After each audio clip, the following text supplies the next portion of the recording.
আজ বুধবার, আমার মাথার উপর দেখতে পাচ্ছেন সূর্য ঝলমলে করছে। আজকের দিনটাই সূর্যগ্রহণ হওয়ার কথা রয়েছে, যেটা এখন পর্যন্ত ব্রিটিশ গণমাধ্যম জানিয়েছে যে সন্ধ্যা 6টায় সূর্যগ্রহণ শুরু হবে, 7টায় পুরো অন্ধকার হয়ে যাবে এবং 8টায় সূর্যগ্রহণ শেষ হয়ে যাবে।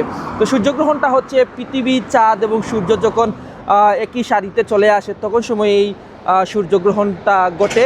এবং আপনারা যারা এই সূর্যগ্রহণের দেখতে চান তারা অবশ্যই আপনারা যে অথরাইজড গ্লাসগুলো রয়েছে সেই গ্লাসগুলো পরিধান করেই সেই সূর্যগ্রহণের দিকে, সূর্যের দিকে তাকাবেন।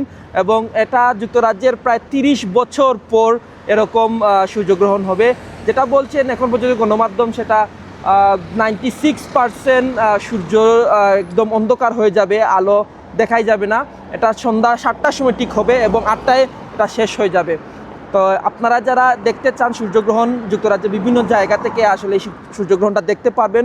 আপনারা উঁচু হিল বা যে কোনো জায়গা থেকে দেখতে পারবেন, কিন্তু অথেন্টিক যে গ্লাসগুলো রয়েছে সেই গ্লাসগুলা ব্যবহার করার জন্য অনুরোধ করা হচ্ছে, যাতে আপনি সরাসরি যাতে সূর্যের দিকে না তাকালে যাতে আপনার চোখের যাতে ক্ষতি না হয়। Kamrul Hasan Shaon, the front line, London.